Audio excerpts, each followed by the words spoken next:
Morning dear students. स्वागत है आप सभी का इंस्पायर एकेडमी में। बेटा, बीएससी पार्ट सेकंड की अपन बात करते हैं, मैथमेटिक्स सब्जेक्ट की। ठीक है, तो आप लोगों ने बेटा 12th क्लास में कोरोना जो ड्यूरेशन चल रहा था उसमें शायद मेरे हिसाब से प्रमोट हुए होंगे। ठीक है, फर्स्ट ईयर में आप कॉलेज एजुकेशन में आप लोग आए, वहाँ भी यूनिवर्सिटी का जो मेन सिलेबस था उसमें भी आप लोगों ने 50% सिलेबस के साथ में एग्जाम दिए। समझ रहे हो मेरी बात, क्या कहना चाह रहा हूं मैं? लेकिन अब जो एग्जाम होंगे बेटा वो बिल्कुल फुल लेंथ के साथ होंगे। तो जो भी कोरोना काल आप लोगों का निकला है आप उसको छोड़ दीजिए कि वो पीछे रह गया है अब। लेकिन अब आपको सब्जेक्ट के साथ मेहनत करनी पड़ेगी और बहुत ज्यादा मेहनत करनी पड़ेगी। क्योंकि अभी तो क्या क्या था, सारी चीजें ठीक है जैसे तैसे निकल गई, लेकिन अब बिल्कुल फुल लेंथ के साथ एग्जाम होंगे और बढ़िया तरीके से पेपर आएगा। इसीलिए आप लोगों को बढ़िया तरीके से तैयारी करनी है। ठीक है, कोई भी कसर आप लोगों को नहीं छोड़नी है तैयारी में। ठीक है, चलो अब पहले तो अपन बात करते हैं बेटा पैटर्न की। हालांकि आप लोगों ने एग्जाम दिया है फर्स्ट ईयर में, आप लोगों को पैटर्न भी पता है। मैथमेटिक्स में 3 पेपर होते हैं, 40-40 मार्क्स के पेपर्स होंगे। ठीक है, 30 नंबर का प्रैक्टिकल होगा।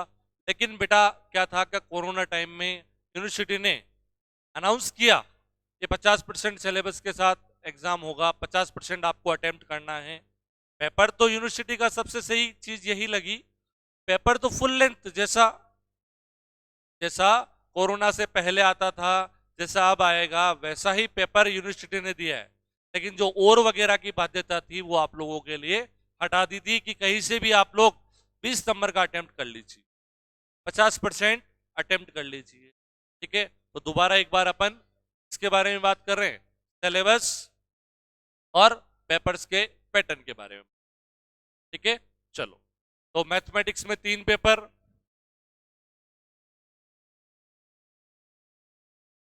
मैथमेटिक्स की बात कर रहे हैं अपन।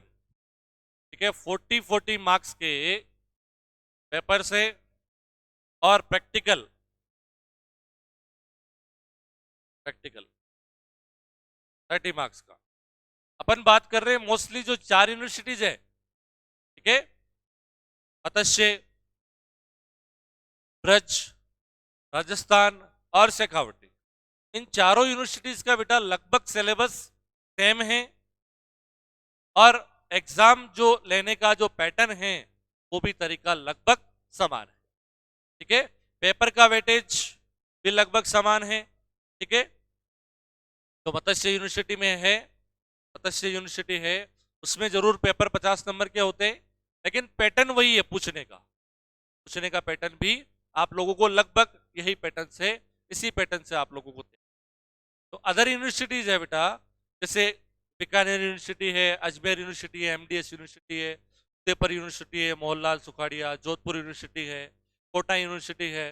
ठीक है, इनमें भी आप लोगों को घूम फिर के वही पेपर्स पढ़ने, लेकिन थोड़ा बहुत इनका एग्जाम पेपर पूछने का जो पैटर्न है वो थोड़ा सा डिफरेंट है। लेकिन अगर आप लोगों का कंटेंट अच्छे से तैयार है तो पेपर में कैसी भी चीज या किसी भी पैटर्न से पूछा जाए क्या फर्क पड़ता है। ठीक है, और जो स्टूडेंट जिस यूनिवर्सिटी से रिलेटेड है उसको उसका पैटर्न तो पता ही है, बस कंटेंट उस हिसाब से आप तैयार कर लेंगे। ठीक है, कंटेंट में कोई कमी नहीं है, कंटेंट अपन बहुत कराते हैं। ठीक है, हर यूनिवर्सिटीज का सिलेबस लगभग कवर करते हुए अपन यहाँ पर कंटेंट करते हैं। ठीक है, जैसे ये अदर यूनिवर्सिटीज है 4 के अलावा, उनके भी जो स्टूडेंट्स होते हैं जिनका इनके साथ सिलेबस थोड़ा सा डिफरेंट होता है, उसकी भी अपन एक्स्ट्रा क्लासेस लगवा करके उनका भी सिलेबस कंप्लीट करवाते हैं।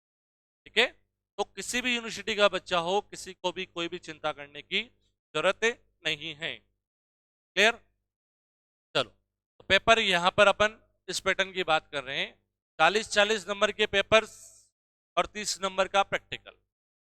हर एक पेपर जो है वो सिलेबस के अकॉर्डिंग 5 यूनिट्स में डिवाइड है बेटा। कितनी यूनिट्स में डिवाइड है? 5 यूनिट्स में डिवाइड है, 5 यूनिट्स में। हर एक यूनिट क्या कितने नंबर की हो गई? 8 मार्क्स की। 40 नंबर के पेपर को आपने 5 यूनिट्स में डिवाइड किया तो कितने नंबर की यूनिट हो गई? 8 मार्क्स की। क्लियर बात? चलो अब बात करते हैं पेपर के पैटर्न की। पेपर जो पूछा जाता है बेटा आप लोगों को, वो हर एक यूनिट में आपके 2 क्वेश्चंस आएंगे। हर यूनिट में कितने आएंगे? 2 क्वेश्चन आएंगे, आपको एक करना। तो 5 यूनिट में कितने क्वेश्चन आ गए टोटल? 10। करने कितने? 5। हर एक यूनिट में 2 क्वेश्चन पूछे जाएंगे, 8 नंबर के। उसमें से आपको एक क्वेश्चन अटेम्प्ट करते हुए टोटल 5 यूनिट में से 40 नंबर का पेपर करना है। पेपर कैसे पूछा जाएगा? जैसे unit number first, unit first question number 1 अथवा में क्वेश्चन नंबर 2, दोनों 8-8 मार्क्स के क्वेश्चन होंगे। 8-8 मार्क्स के 2 क्वेश्चंस आपको पूछे जाएंगे। फिर यूनिट नंबर सेकंड जैसे आ गई, क्वेश्चन नंबर 3 और क्वेश्चन नंबर 4। आ गई बात समझ में? जैसे यूनिट नंबर फर्स्ट आप कर रहे हैं तो या तो आप ये क्वेश्चन करेंगे या ये क्वेश्चन करेंगे। अब ये 8 मार्क्स को उन्होंने इंटरनल कितने पार्ट्स में डिवाइड किया है वो उन पे डिपेंड करता है, पेपर सेटर पे डिपेंड करता है। हो सकता है 8 मार्क्स में ए और बी करके 2 सवाल दे दिए उन्होंने, और यहां भी 8 मार्क्स में हो सकता है उन्होंने 3 पार्ट्स में डिवाइड कर दिए ए बी सी। कैसे भी पैटर्न पूछा जा सकता है, जैसे 2-2, ये 4, ये 4-4 मार्क्स में डिवाइड कर दिया। ठीक है, 8 मार्क्स के क्वेश्चन को वो इंटरनली कितने पार्ट्स में डिवाइड करे, सब पार्ट्स कितने होते हैं, वो डिपेंड करता है पेपर सेटर पे। ठीक है, समझ में आ गई मेरी बात? तो कहने का मतलब क्या है कि हर एक यूनिट में 2 सवाल, एक सवाल करते हुए 5 यूनिट में से आपको कितने सवाल करने? 5। मिलेंगे कितने? 10। क्लियर? पेपर का पैटर्न क्लियर है। अब बात आती है प्रैक्टिकल की। अब बात आती है प्रैक्टिकल की। तो प्रैक्टिकल की पैटर्न समझाने से पहले अपन जो पेपर्स है उनके नाम और उनसे रिलेटेड बुक्स के बारे में चर्चा कर रहे हैं, और उसके बाद फिर प्रैक्टिकल 30 नंबर का प्रैक्टिकल होता है, वो किस हिसाब से होगा। अभी तो लास्ट ईयर तो क्या था, केवल आप लोगों ने रिकॉर्ड बना करके कॉलेज में जमा करा दिए और नंबर मिल गए, है ना? रिकॉर्ड बना करके कॉलेज में जमा करा दिए और आप लोगों को नंबर मिल गए। लेकिन अब जो प्रैक्टिकल होगा उसका पैटर्न अभी मैं बताता हूं। सबसे पहले मैं पेपर्स लिख रहा हूं और उससे रिलेटेड बुक्स। चलो,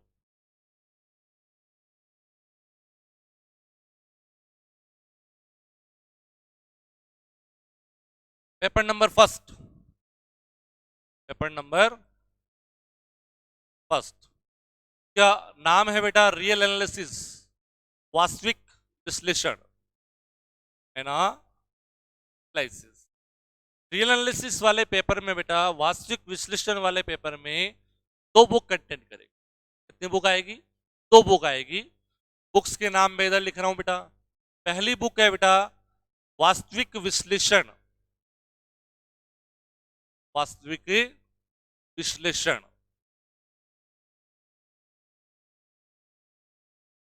वास्तविक विश्लेषण, रियल एनालिसिस, रियल एनालिसिस। दूसरी बुक का नाम है बेटा तुरिक समष्टियां, तुरिक समष्टियां, मीट्रिक स्पेसेस, मीट्रिक स्पेसेस, तुरिक समष्टियां। ठीक है, ये पहला पेपर, पहले पेपर का नाम रियल एनालिसिस, और उसमें 2 बुक्स आती है बेटा, एक रियल एनालिसिस और एक मीट्रिक स्पेसेस। दूसरा पेपर, पेपर नंबर सेकेंड, इसका नाम है बेटा डिफरेंशियल इक्वेशंस, अवकल समीकरण। डिफरेंशियल इक्वेशंस के नाम से पेपर आता है, डिफरेंशियल इक्वेशंस, इक्वेशंस। इस वाले पेपर में भी 2 बुक्स यहां लिख रहा हूं मैं। पहली बुक है बेटा डिफरेंशियल इक्वेशंस के नाम से ही है, डिफरेंशियल इक्वेशंस के नाम से आएगी अवकल अवकल समीकरण, अवकल समीकरण डिफरेंशियल इक्वेशंस के नाम से आएगी। और दूसरी बुक आएगी बेटा आंशिक अवकल समीकरण, partial differential equations, partial differential equations, आंशिक अवकल समीकरण, partial differential equations, partial differential equations, ठीक है। आंशिक अवकल समीकरण, आंशिक अवकल समीकरण, ठीक है। ये दो पेपर हो गए, दोनों पेपर में दो दो बुक है बेटा। तीसरा पेपर, तीसरा paper, paper number third, paper number third, third जो आता है बेटा वो आता है न्यूमेरिकल एनालिसिस के नाम से, संख्यात्मक विश्लेषण, न्यूमेरिकल एनालिसिस, संख्यात्मक विश्लेषण, numerical analysis, analysis, numerical analysis, संख्यात्मक विश्लेषण नाम तो हिंदी में, ठीक है। चलो इससे रिलेटेड जो बुक्स है बेटा वो मैं यहाँ पे लिख रहा हूं। पहली बुक वही न्यूमेरिकल एनालिसिस के नाम से आएगी, सेम यही नाम, न्यूमेरिकल एनालिसिस, हिंदी में नाम है बेटा इसका संख्यात्मक विश्लेषण, संख्यात्मक विश्लेषण, संख्यात्मक विश्लेषण। और जो दूसरी बुक आएगी वो आएगी बेटा वेक्टर कैलकुलस, वेक्टर कैलकुलस, सदिश कलन, सदिश कलन, वेक्टर कैलकुलस सदिश कलन। तो तीन पेपर, हर एक पेपर में दो दो बुक्स है बेटा, टोटल कितनी बुक्स हो गई? 6 बुक्स। पहले आप इन सभी बुक्स के लिख लेंगे और उसके बाद फिर अपन चर्चा करेंगे इनके पेपर्स के नेचर के बारे में।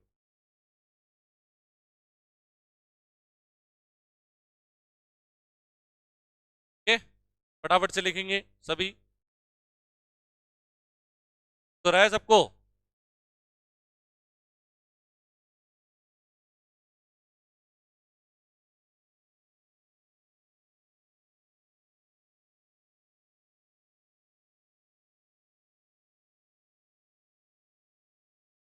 पेपर, पेपर का नाम और बुक्स, ठीक है। चलो तो अब ये बुक्स के बारे में बात कर रहे हैं बेटा, कौन से पब्लिकेशन की लेनी है? फर्स्ट ईयर में आप लोगों ने किस पब्लिकेशन की ली थी? JPH, Jaipur publishing house. कौन सा पब्लिकेशन है? जयपुर पब्लिशिंग हाउस, जेपीएच के नाम से आपको ये पब्लिकेशन के नाम से बुक लेनी है। और दोनों लैंग्वेज के स्टूडेंट्स हिंदी मीडियम की बुक लेनी, ठीक है।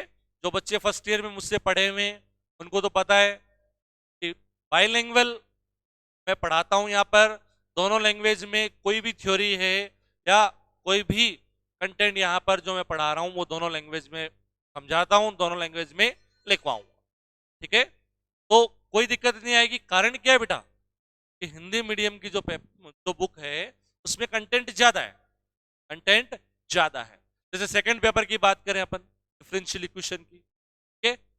आप लोगों ने 12th क्लास में पढ़ रखी है ना, फर्स्ट ऑर्डर और फर्स्ट डिग्री की डिफरेंशियल इक्वेशन। तो क्या है, एक एक टाइप की डिफरेंशियल इक्वेशन, मेथड दिया हुआ है सॉल्व करने का और उस एक्सरसाइज दी हुई है। हिंदी मीडियम की जो बुक है उसमें एक्सरसाइज में क्वेश्चंस, नंबर ऑफ प्रॉब्लम्स ज्यादा है और इंग्लिश मीडियम की कम, ठीक है। कुछ टॉपिक इंग्लिश मीडियम की बुक में है भी नहीं। तो हिंदी मीडियम की जो बुक है वो सिलेबस पूरा कंटेंट करती है, ठीक है। दूसरी बात कि हिंदी मीडियम की बुक में बेटा जो क्वेश्चन है वो दोनों लैंग्वेज में लिखा आता है, दोनों लैंग्वेज में लिखा आता है। और थ्योरी की कोई टेंशन लेने की जरूरत ही नहीं है, थ्योरी की टेंशन लेने की जरूरत है क्या? नहीं है, ठीक है। तो थ्योरी की टेंशन लेने की जरूरत बिल्कुल भी नहीं है। मैं यहाँ दोनों लैंग्वेज में अच्छे से आप लोगों को लिखवाऊं। क्लियर? चलो, तो हिंदी मीडियम की बुक लेनी है। अब बात करते हैं बेटा प्रैक्टिकल की।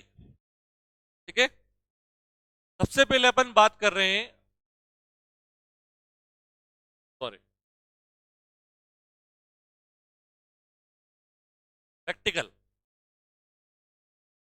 प्रैक्टिकल में क्या होता है बेटा, 30 मार्क्स का है।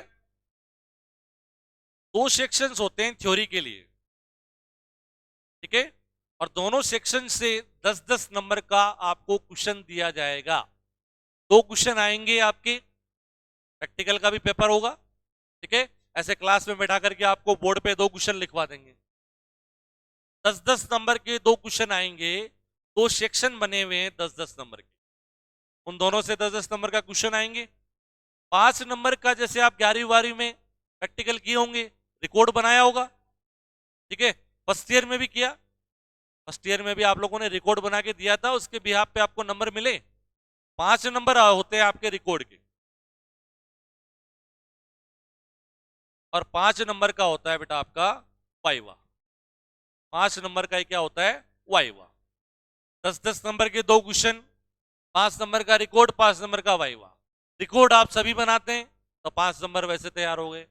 वाइवा आप लोगों ने मैथमेटिक्स के तीनों पेपर अच्छे से तैयार कर लिए तो वाइवा भी तैयार। ठीक है, क्योंकि कोई भी एग्जामिनर प्रैक्टिकल में तो है क्या, छोटा सा सिलेबस है, तो आपसे पूछते हैं मैथमेटिक्स में इस पेपर में आपने क्या पढ़ा, फिर उससे रिलेटेड आपसे क्वेश्चंस पूछते हैं। ठीक है, वो इंप्रेशन जाता है। वाइवा भी आपके हाथ में। फिर बात करते हैं ये दो सेक्शंस।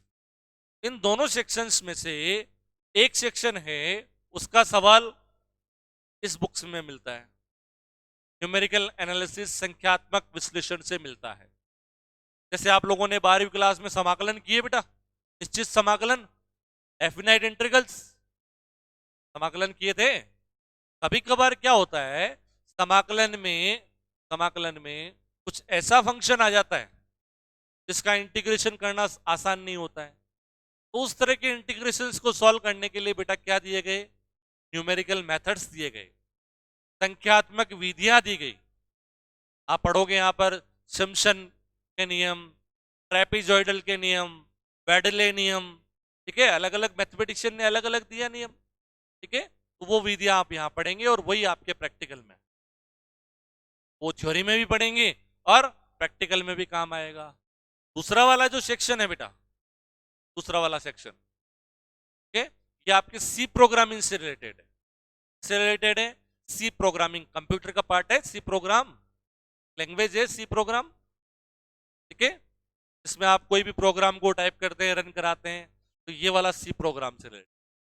तो अपन यहां पर एक सेक्शन यहां पर तैयार करवा देंगे थ्योरी के साथ, और एक सेक्शन आप लोग तैयार कर लेंगे। ठीक है, समझ में आ गई मेरी बात? तो पूरा पैटर्न, पूरा 150 नंबर का पैटर्न मैंने आप लोगों को समझा दिया है। 40-40 नंबर के 3 पेपर्स, 30 नंबर का आपका प्रैक्टिकल, उसमें से 10 नंबर का अपन यही तैयार करवा रहे हैं। रिकॉर्ड आप लोग बनाते ही हैं सभी, और वाइवा जब आपकी थ्योरी अच्छे से तैयार हो जाएगी तो वाइवा में भी कोई दिक्कत नहीं है। ठीक है, और ये एज ए फॉर्मेलिटी होगा। सी प्रोग्राम, भाई सी प्रोग्राम अच्छे से तो किसको आएगा, तो बिल्कुल कंप्यूटर का स्टूडेंट है। सी प्रोग्राम, जावा वगैरह ये जो लैंग्वेजेस है, ठीक है, तो वो तो जो कंप्यूटर का स्टूडेंट है, पूरी लैब में जिसने काम किया है, अच्छे से पढ़ाई की है, केवल कंप्यूटर सब्जेक्ट की पढ़ाई की है, उसको बढ़िया से तैयार कर सकते। अपने लिए तो क्या एज ए फॉर्मेलिटी है, रिकॉर्ड में छापा 2-4 क्वेश्चंस और उनमें से एग्जाम में आ जाता है तो बच्चे लिख लेते हैं। ठीक है, तो ज्यादा टेंशन लेने की जरूरत नहीं है प्रैक्टिकल के लिए। क्लियर बात? एक बिल्कुल। चलो, सबसे पहले अपन पेपर चालू करेंगे बेटा, paper number second. Paper number second, differential equation, और उसमें दो बुक आएगी, डिफरेंशियल इक्वेशन और एक पार्शियल डिफरेंशियल इक्वेशन। ठीक है, चलो पेपर नंबर सेकंड चालू करते हैं।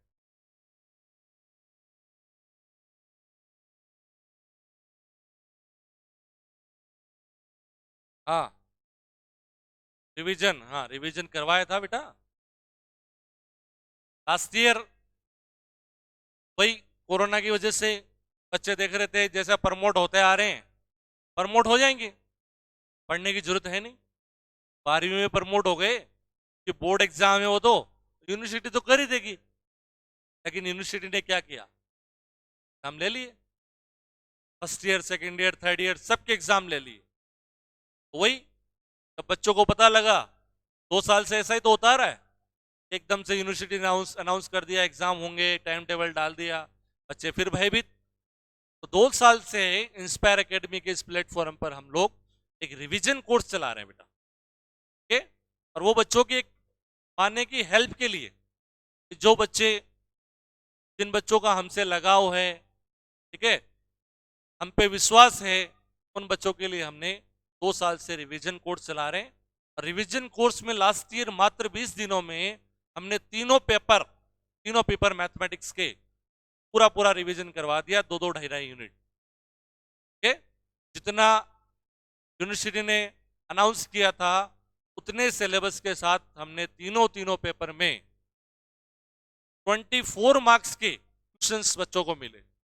आपकी करना कितने का था, 20-20 नंबर के, ठीक है। पास होने के लिए करवाया था, समझ में आ रही बात। वो 20 दिनों में नॉलेज के लिए तो पढ़ नहीं सकते ना, नॉलेज के लिए तो साल भर अच्छे से पढ़ाई करेंगे, एक एक सवाल एक एक ऐसे इस तरह से। लेकिन ये सारी चीजें क्या है, आप चाहते हो कि पास हो ना, पास तो 20 दिन में करवा देंगे, पास तो मात्र 20 दिन में करवा दिया, पास क्या बहुत बढ़िया नंबर आए बच्चों के, लेकिन वो चीजें नॉलेज के लिए नहीं है, ठीक है। अब इतना अनुभव हो गया बेटा पढ़ाते पढ़ाते कि पता है कि कहां से कौन सी चीज एग्जाम में कैसे पूछी जाएगी।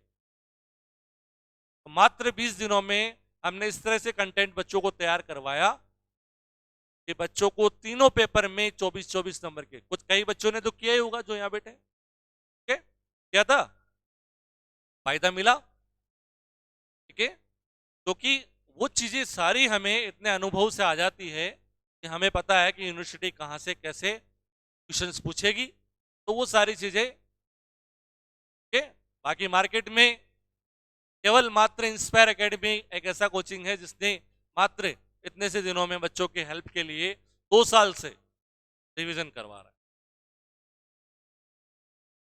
और रिवीजन भी इस तरह से कि बच्चे, अगर किसी बच्चे ने साल भर कुछ भी नहीं पढ़ा है तो भी वो पूरे मार्क्स एग्जाम में ला सकता है, ठीक है। चलो तो पेपर के बारे में बात कर रहे हैं। Paper second differential equation, 2 books बताई मैंने बेटा, डिफरेंशियल इक्वेशन और एक पार्शियल डिफरेंशियल इक्वेशन, ठीक है।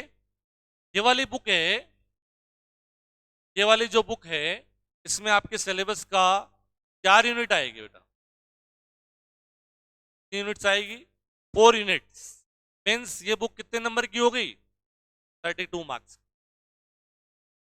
और इस वाली बुक में आपकी एक यूनिट है, ओनली 1 यूनिट, कितने मार्क्स की हो गई बेटा, 8 मार्क्स, ठीक है।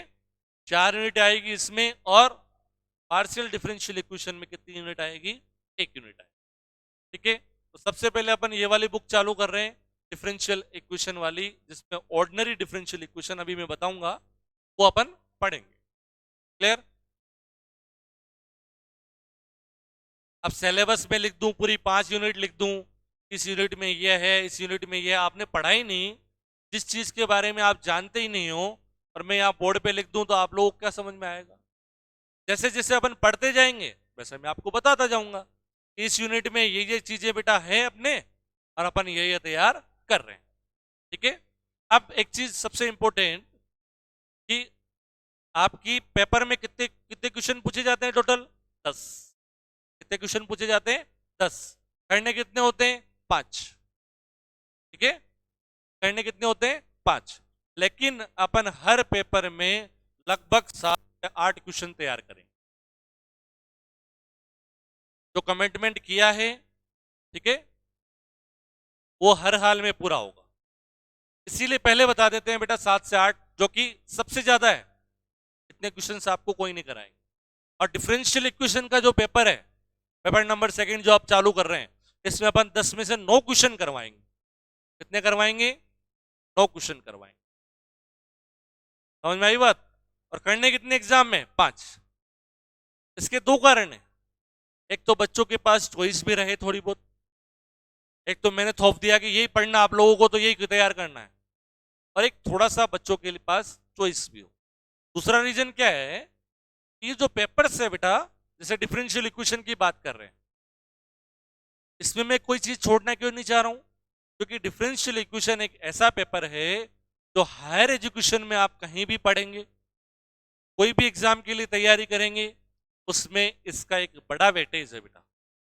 तो आगे जाके आप लोग ये नहीं कहें कि ये चीज हमने तो पढ़ी नहीं, ये चीज हमने कभी तैयारी नहीं की, आगे जाके आपको मुश्किल आएगी ना, तो वहां आपको तैयार करना पड़ेगा। एक तैयार की हुई चीज को आप आगे इंप्लीमेंट करोगे, ठीक है, आगे उसको ले जाओगे।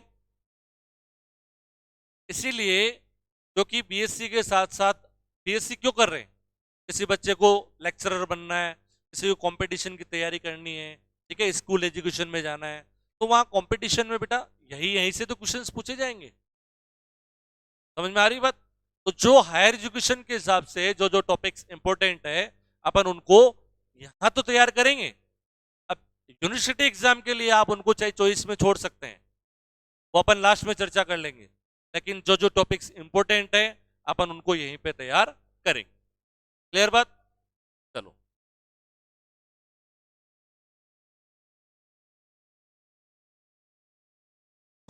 पेपर नंबर सेकंड अपन बात कर रहे हैं बेटा, डिफरेंशियल इक्वेशन।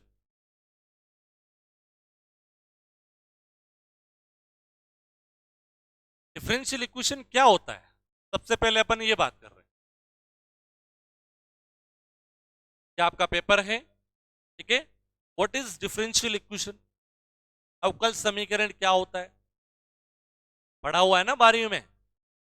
देखो, अपन ने फंक्शंस पढ़े, एक वेरिएबल पे डिपेंड करता है, कुछ फंक्शंस दो वेरिएबल्स पे डिपेंड करते हैं, तीन पे डिपेंड करते हैं, चार पे डिपेंड करते हैं, ठीक है। तो जैसे मैंने लिख दिया यहां पर, y is the function of x, तो y किसका फंक्शन है, x का, तो y को हम क्या कहेंगे, आश्रित चर, डिपेंडेंट वेरिएबल। कौन सा वेरिएबल हो गया, डिपेंडेंट वेरिएबल, आश्रित चर। x क्या है, इंडिपेंडेंट वेरिएबल। यहां पर एक डिपेंडेंट वेरिएबल और एक इंडिपेंडेंट वेरिएबल, तब हम इसका कौन सा डिफरेंशिएशन करेंगे, साधारण अवकलन, ऑर्डिनरी डिफरेंशिएशन। कैसे लिखेंगे, D Y by D X, D two Y upon D X square, third order का करेंगे तो D three Y upon D X cube. समझ में आई बात? तो मैं एक फंक्शन बना रहा हूं बेटा, एक फंक्शन बना रहा हूं किस किस के बीच में, y है जिसमें, इसमें x है, और y का x के रेस्पेक्ट में जो डिफरेंशियल कोएफिशिएंट्स है बेटा, वो सभी शामिल है। nth डेरिवेटिव तक आ जाएगा, बराबर 0। ये क्या कहलाती है, एक डिफरेंशियल इक्वेशन कहलाती है। क्या कहलाएगी ये रिलेशन, एक डिफरेंशियल इक्वेशन कहलाएगा। तो यहां से हम क्या कह सकते हैं, क्या अवकल समीकरण क्या है, आश्रित चर, स्वतंत्र चर, और आश्रित चर के स्वतंत्र चर के सापेक्ष जो अवकल गुणांक है, उनके मध्य एक संबंध है, के मध्य एक संबंध है।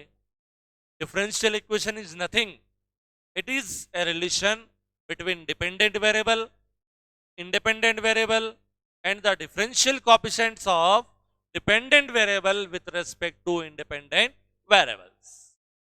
आ गई बात समझ में? ठीक है। अब इंडिपेंडेंट वेरिएबल, डिपेंडेंट वेरिएबल, इनके फंक्शंस भी हो सकते हैं, साइन एक्स आ गया, e की पावर एक्स आ गया, ठीक है। चलो, फॉर एग्जाम्पल मैं लिखता हूं यहां पर D two Y upon D X square plus D Y by D X plus 5y बराबर e to the power x। ठीक है, differential equation, differential equation D two Z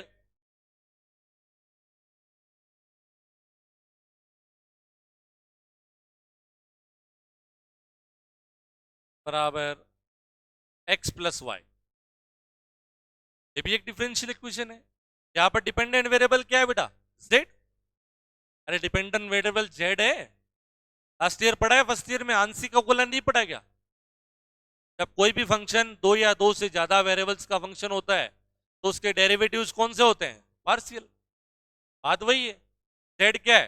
dependent variable है। और एक्स और वाई क्या है यहाँ पर? Independent variable. तो relation between dependent variable, independent variables and the differential coefficients of dependent variable with respect to independent variable, चीज वही है। ठीक है, तो ये साधारण अवकल समीकरण कहलाता है, ऑर्डिनरी डिफरेंशियल इक्वेशन। और ये पार्शियल डिफरेंशियल, ये ऑर्डिनरी डिफरेंशियल इक्वेशन हो गया और ये पार्शियल डिफरेंशियल इक्वेशन। ये जो है ये वाली डिफरेंशियल इक्वेशंस ये अपन 4 यूनिट्स में पहले वाली बुक में पढ़ेंगे और इस वाले differential equations partial differential equations अपन किस पढ़ेंगे। जस्ट अबाउट द इंट्रोडक्शन बता रहा हूं मैं, अभी डिटेल में पढ़ेंगे जब हर चीज बढ़िया से नोट्स बनवाएंगे, हर चीज अच्छे से लिखवाऊंगा।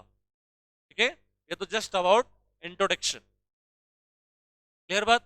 पहली क्लास है, अपन जो पेपर पढ़ने जा रहे हैं उसके बारे में अपने को पूरी जानकारी होनी चाहिए। ठीक है, समझ में आई मेरी बात? बढ़िया से। साधारण ऑर्डिनरी डिफरेंशियल इक्वेशन और आंशिक अवकल समीकरण, ये क्या अंतर है दोनों में? क्या परिभाषा बन जाएगी साधारण की? कि ऐसी अवकल समीकरण जिसमें सभी अवकल गुणांक केवल एक स्वतंत्र चर के सापेक्ष हो। जितने भी डिफरेंशियल कोएफिशिएंट्स है वो केवल एक ही वेरिएबल के सापेक्ष होने चाहिए, दूसरा वेरिएबल वहां काम में नहीं आना चाहिए। जैसे देखो ये सारे जितने भी ये सब एक्स के सापेक्ष है, जितने भी एक्स के सापेक्ष है, ऐसी डिफरेंशियल इक्वेशन क्या कहलाती है? साधारण अवकल समीकरण, ऑर्डिनरी डिफरेंशियल इक्वेशन। समझ में आ गई बात? दूसरा वाला आंशिक अवकल समीकरण क्या होगा? ऐसी डिफरेंशियल इक्वेशन जिसमें अवकल गुणांक दो या दो से ज्यादा स्वतंत्र चरों के सापेक्ष है। डिफरेंशियल कोएफिशिएंट्स दो या दो से ज्यादा इंडिपेंडेंट वेरिएबल या चरों के सापेक्ष हो वो क्या कहलाती है? आंशिक अवकल। यहां पे आप देख सकते हो जेड का एक्स के सापेक्ष है, जेड का वाई के सापेक्ष भी है। एक से ज्यादा चरों के सापेक्ष है यहां पर, तो ये आंशिक है, ये ऑर्डिनरी है। A differential equation in which differential coefficients are with respect to two and more than two independent variables that to be partial differential।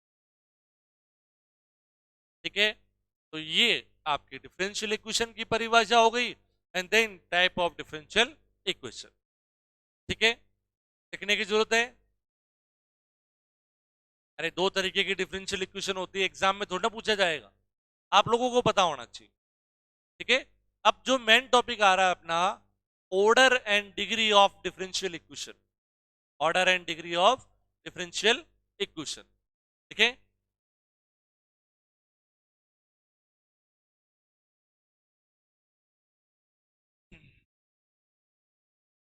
अवकल समीकरण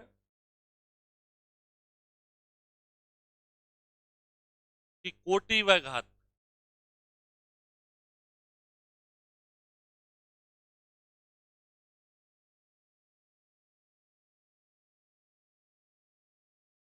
order and degree of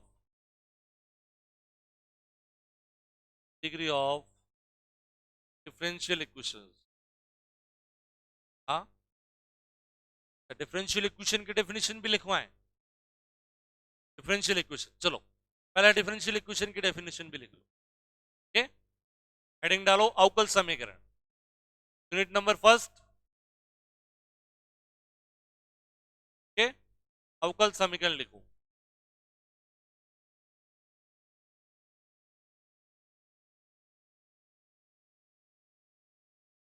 differential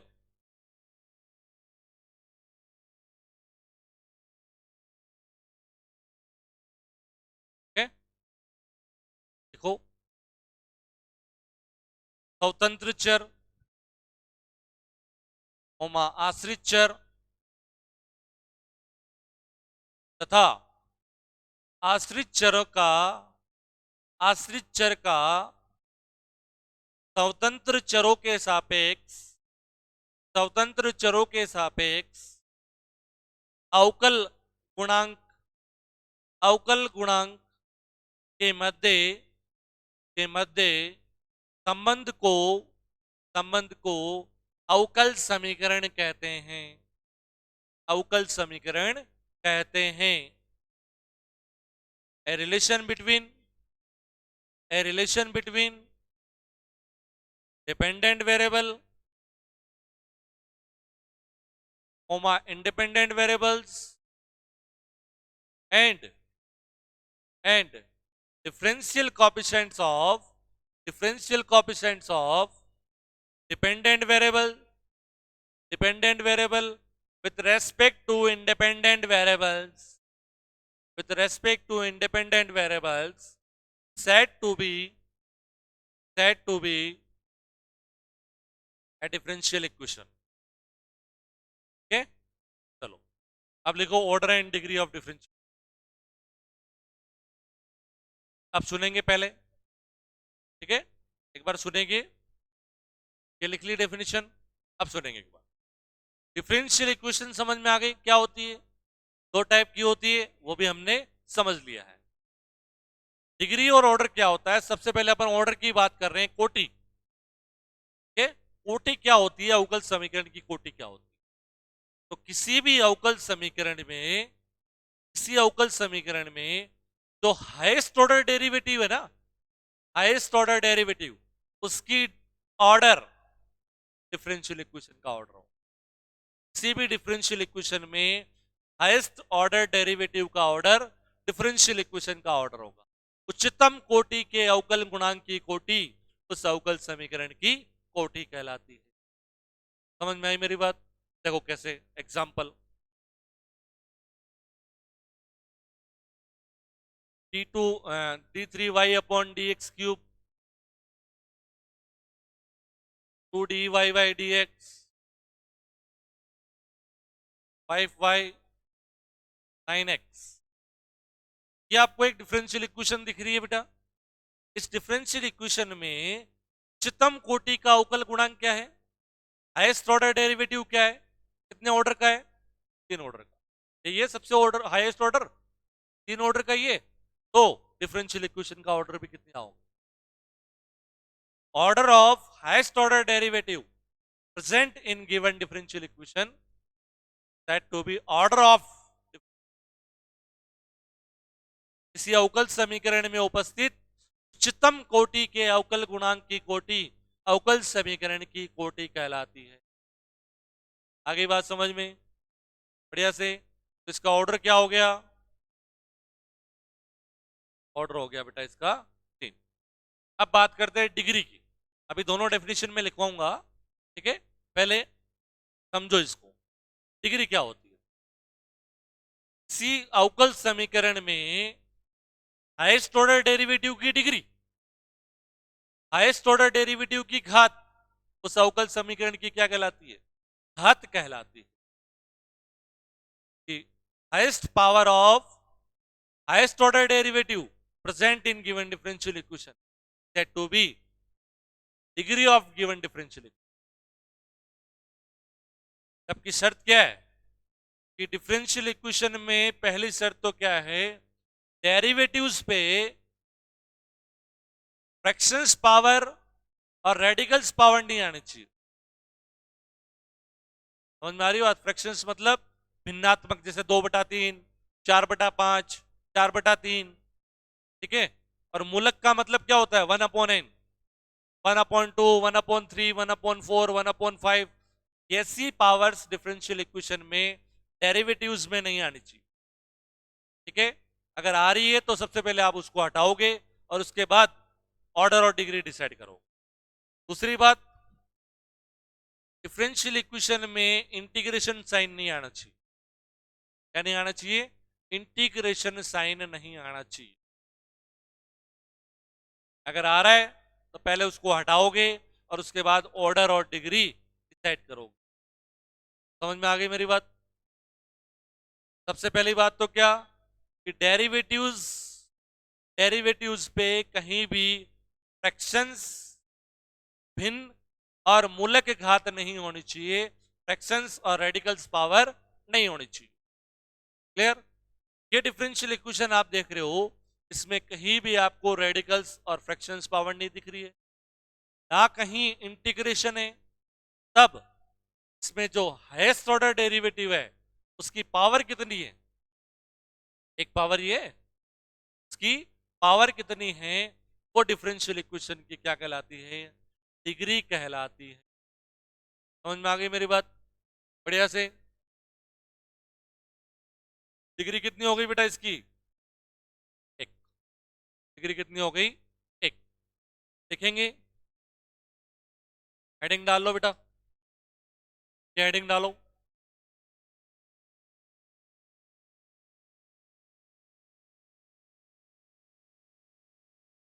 ठीक है, हेडिंग डालो, लिखो। मीडियम वाले बच्चे लिखेंगे पहले। इसी अवकल समीकरण में उच्चतम कोटि के अवकल गुणांक की कोटि, उच्चतम कोटि के अवकल गुणांक की कोटि अवकल समीकरण की कोटि कहलाती है। अवकल समीकरण की कोटि कहलाती है। द ऑर्डर ऑफ, इंग्लिश वाले लिखेंगे the order of highest order derivative, order of highest order derivative present in given differential equation, present in given differential equation said to be order of differential equation, said to be order of differential equation। ठीक है, फिर नई line से लिखेंगे,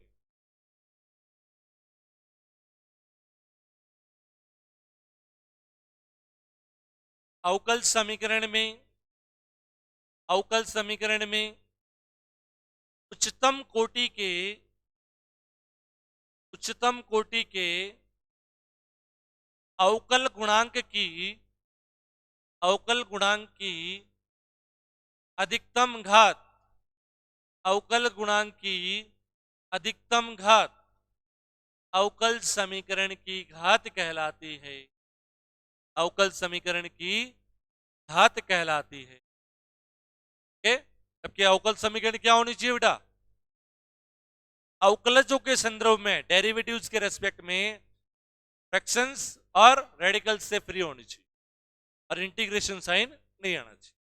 ये अपने समझ की बात है। ठीक है, इंग्लिश वाले लिखेंगे the highest power of highest order derivative present in given differential equation said to be degree of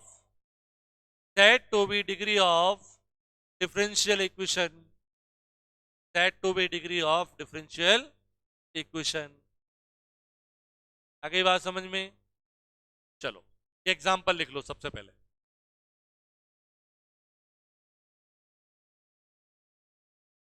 दूसरा एग्जाम्पल देखो,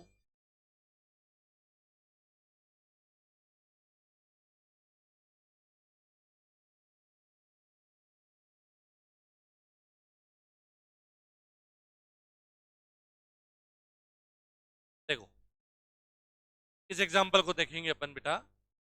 सबसे पहले अपन एनालिसिस कर रहे हैं, इसको देख रहे हैं, तो हमें ये पता लग रहा है कि इस डिफरेंशियल इक्वेशन में कौन सी पावर आ रही है? फ्रैक्शन पावर आ रही है, भिन्न घात आ रही है। तो इस भिन्न घात को हटाने के लिए क्या करेंगे?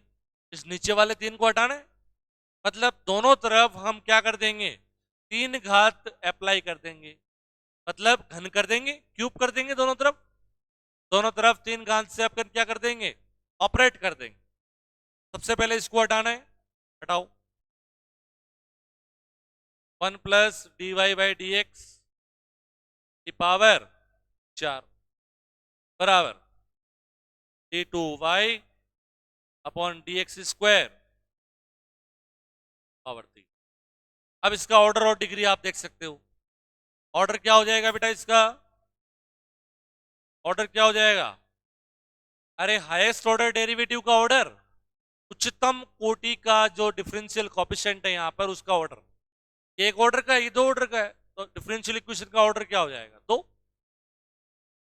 और डिग्री, जो हाईएस्ट ऑर्डर डेरिवेटिव है उसकी maximum power, highest order derivative केवल एक ही है, इसकी पावर कितनी है, 3। डिग्री कितनी हो गई, ये डिफरेंशियल इक्वेशन का ऑर्डर और ये डिग्री। बात समझ में आ गई बढ़िया से। चलो कल अपन क्या करेंगे, unit number first, chapter number first और उसकी पहली एक्सरसाइज, ऑर्डर और डिग्री ज्ञात करना अवकल समीकरण का, और वहां से हर साल 2 नंबर का क्वेश्चन एग्जाम में पूछा जाता है, पेपर में पूछा जाता है। तो जो नेक्स्ट क्लास होगी बेटा हमारी, उसमें आप लोगों के 2 नंबर तैयार, सारे सवाल करा देंगे एक ही दिन में, ऑर्डर और डिग्री ज्ञात करना। ठीक है भाई, चलो तो इसको लिख लेंगे दोनों एग्जाम्पल्स को। आज के लिए इतना ही करेंगे। आज पहली क्लास थी, अपन ने पेपर्स के बारे में चर्चा किया, पेपर्स का नेचर क्या है, पेपर्स का पैटर्न क्या होता है, और उसके बाद सेकंड पेपर में अपन ने पहला टॉपिक स्टार्ट कर दिया। कहने का मतलब क्या है, जितना सीरियस हम हैं उतना ही सीरियस आपको रहना है पढ़ाई के प्रति, और अपने जितने भी कांटेक्ट में स्टूडेंट्स हैं, आपके साथी हैं, ठीक है, उन सबको आप इन्फॉर्म कर दें कि अब इस साल पेपर जो होगा वो बढ़िया तरीके से होगा, इसलिए शुरू से पढ़ाई करनी है। और क्लासेस चालू हो चुकी है, तो रेगुलर क्लास में आए, और जो बच्चा ऑनलाइन में इंटरेस्टेड है वो ऑनलाइन भी ले सकते हैं, दोनों मोड पे क्लास रहेगी। ठीक है भैया, आज के लिए इतना ही।